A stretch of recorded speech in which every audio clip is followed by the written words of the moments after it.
Hi there, students, and welcome to Crazy Nurse RN channel.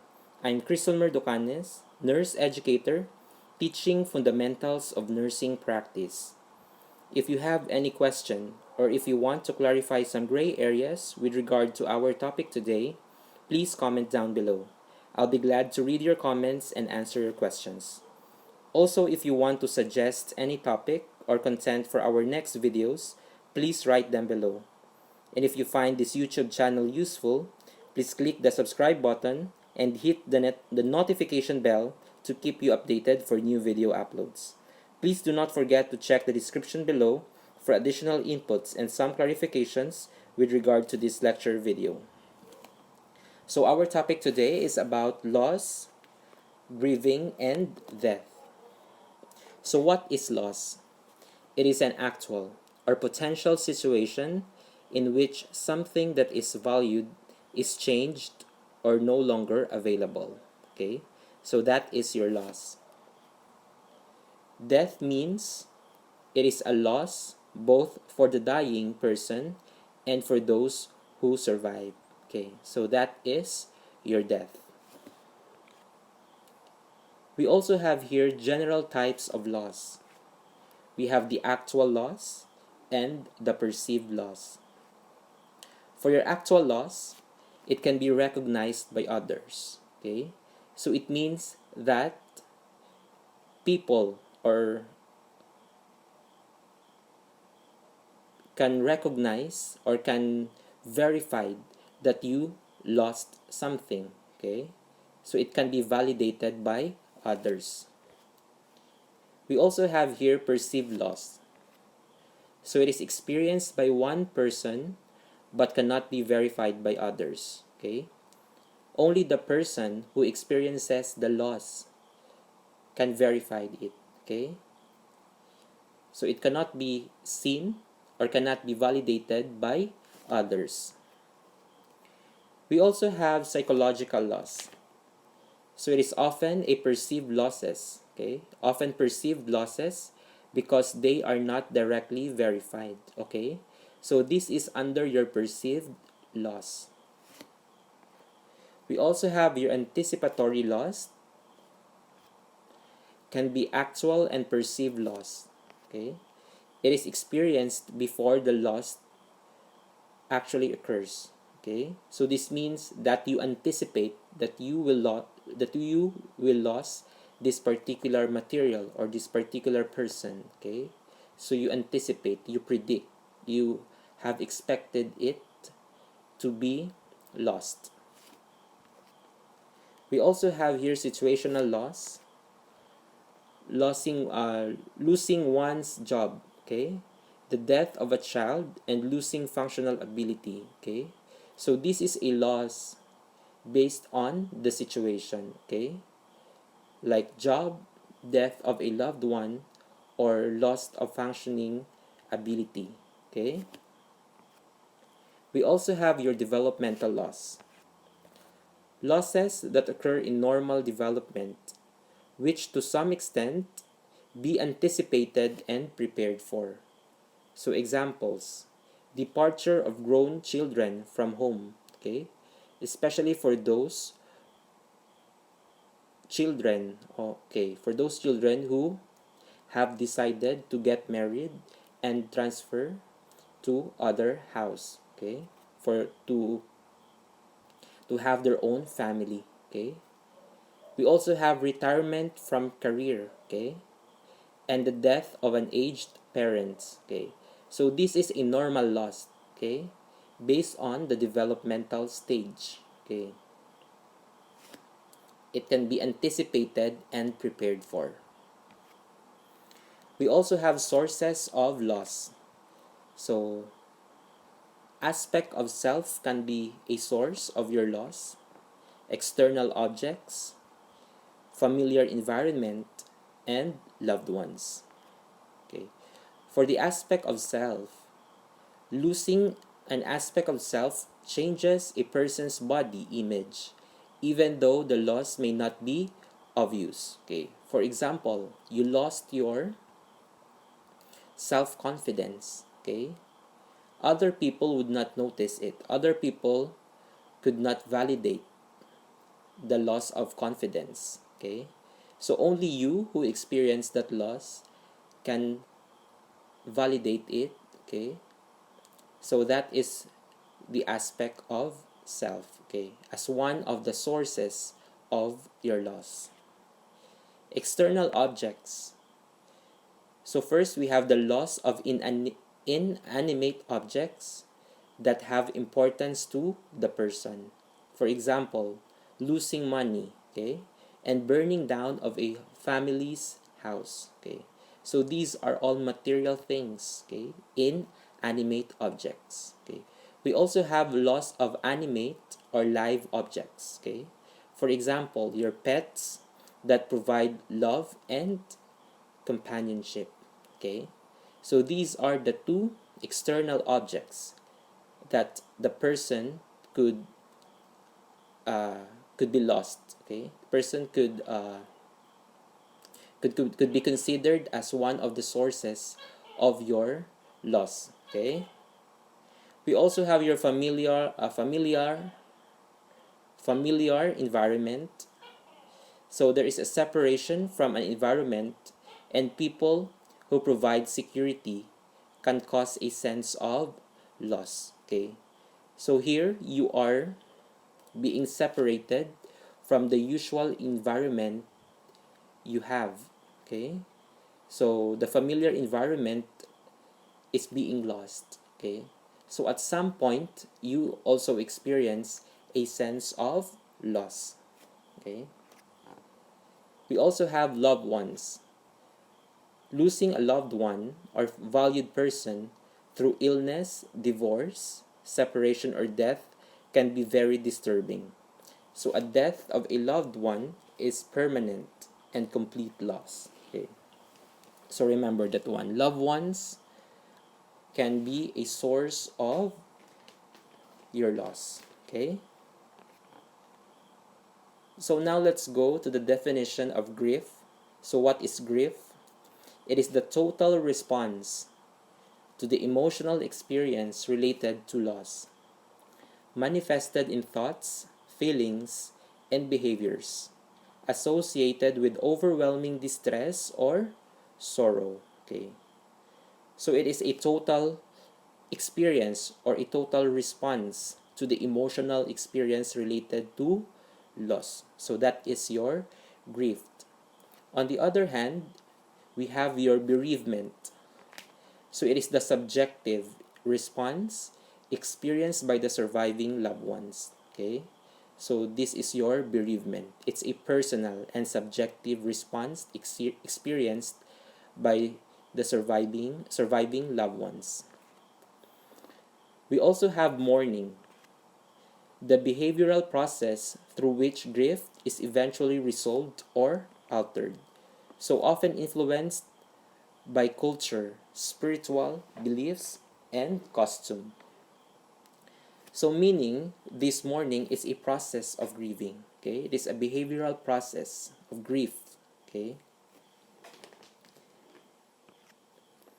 We also have types of grief responses. We have your abbreviated grief, anticipatory grief, disenfranchised grief, and we have your complicated grief. Okay. For your abbreviated grief, it is a normal grief. Okay, this is a normal response from losing someone, okay, or something. Brief but genuinely felt.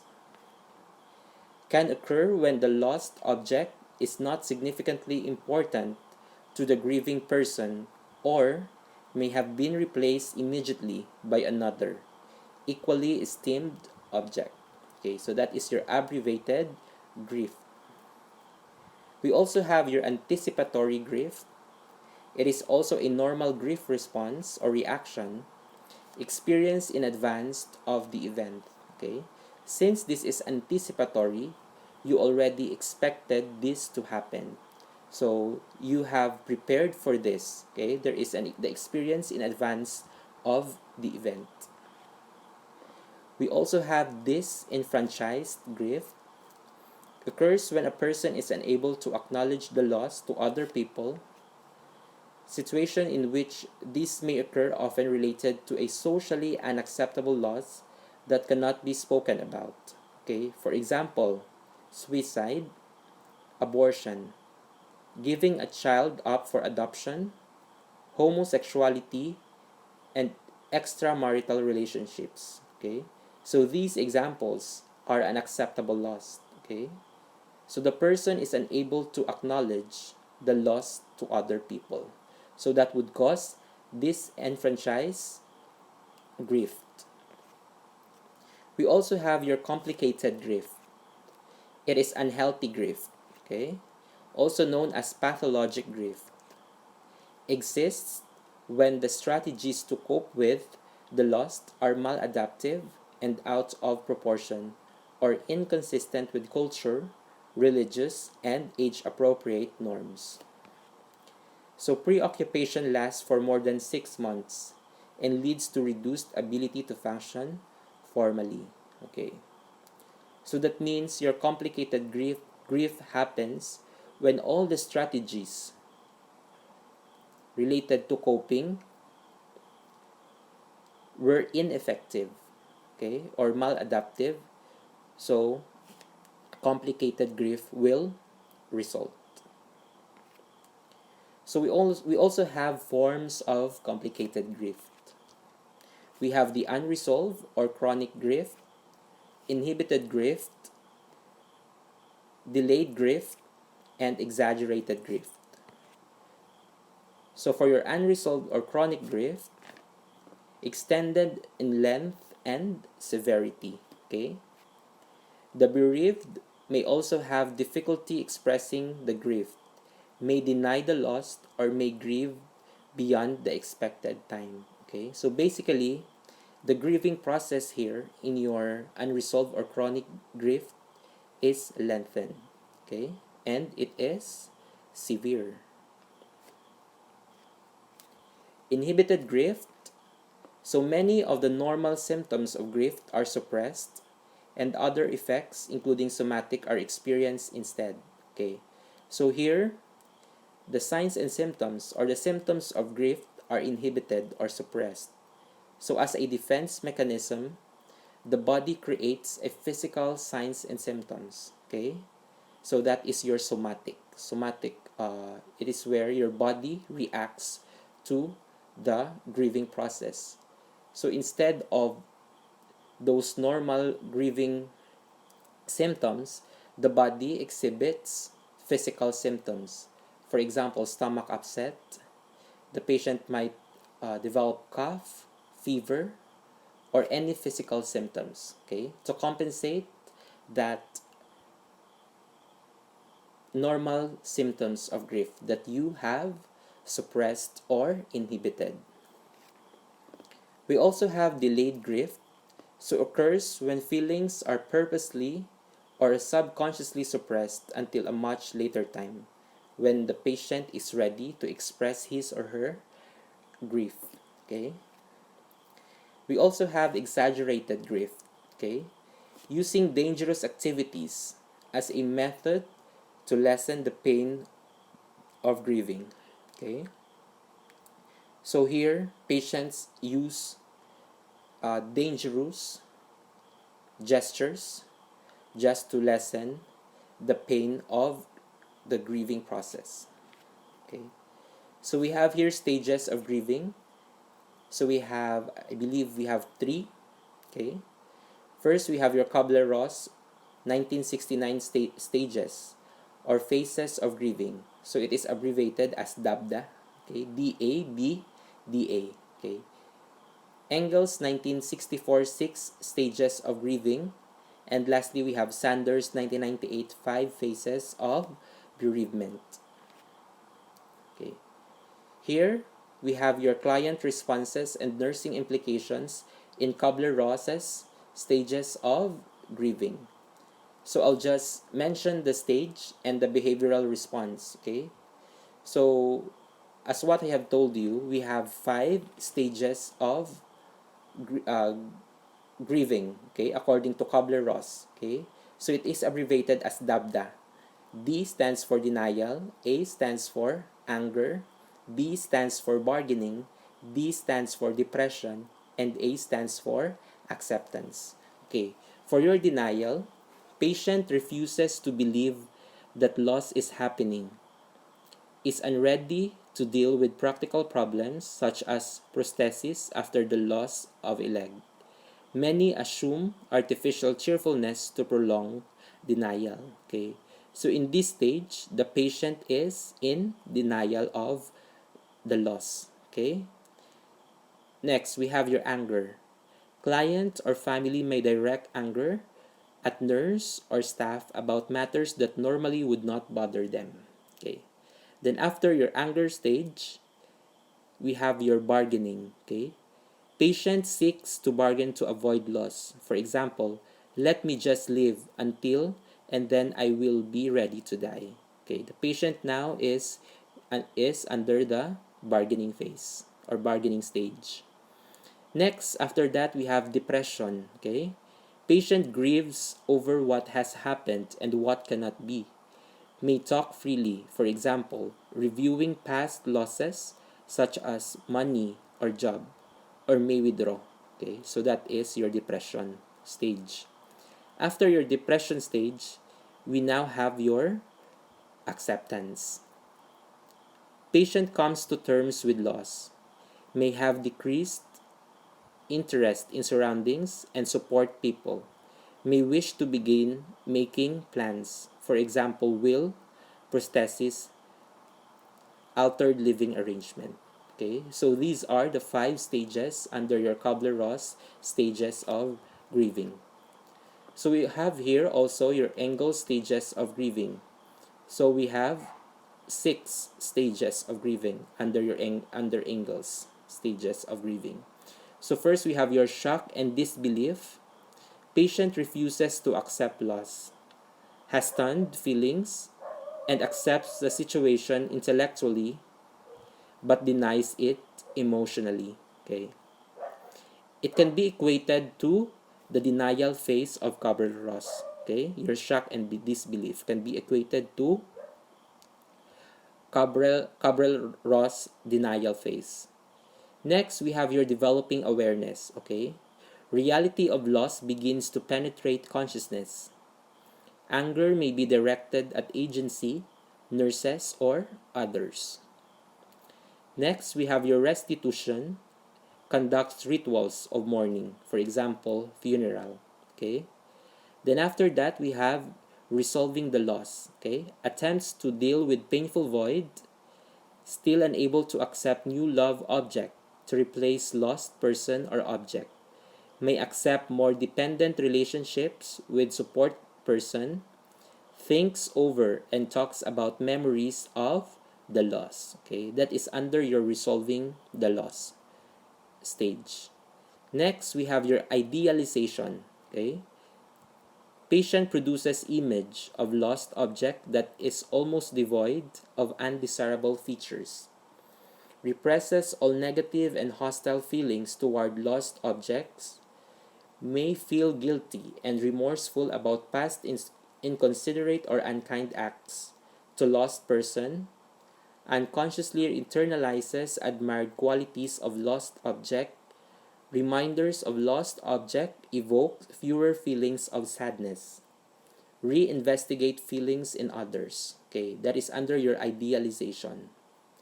For your outcome, which is the last stage of the grieving process, behavior influenced by several factors. Importance of lost object as source of support, degree of dependence on relationship, degree of ambivalence toward lost object, number and nature of other relationships, and number and nature of previous griefs experiences, which tend to be cumulative. Okay, so that is your outcome stage under your Engel stages of grieving. So we also have here Sanders phases of bereavement. Okay, so first phase we have the shock. Okay, so survivors are left with feelings of confusion, unreality, and disbelief that the loss has occurred. They are often unable to process normal thought sequences. Phase may last from a few minutes to many days. Okay. Then after your shock, awareness of loss comes in. Okay. Friends and family resume normal activities. The bereaved experience the full significance of their loss. Next, we have your conservation and withdrawal phase. Okay. During this phase, the survivor feel a need to be alone to conserve and replenish both physical and emotional energy. The social support available to the bereaved has decreased, okay? And they may experience despair and helplessness. Then after that, healing, which is the turning point phase. During this phase, the bereaved move from distress about living without their loved one to learning or to live more independently. Then lastly, the last phase of Sanders' phases of bereavement. In this phase, survivors move on to a new self-awareness, an acceptance of responsibility for self, and learning to live without the loved one. Okay, so these are the phases of bereavement according to Zander. Okay,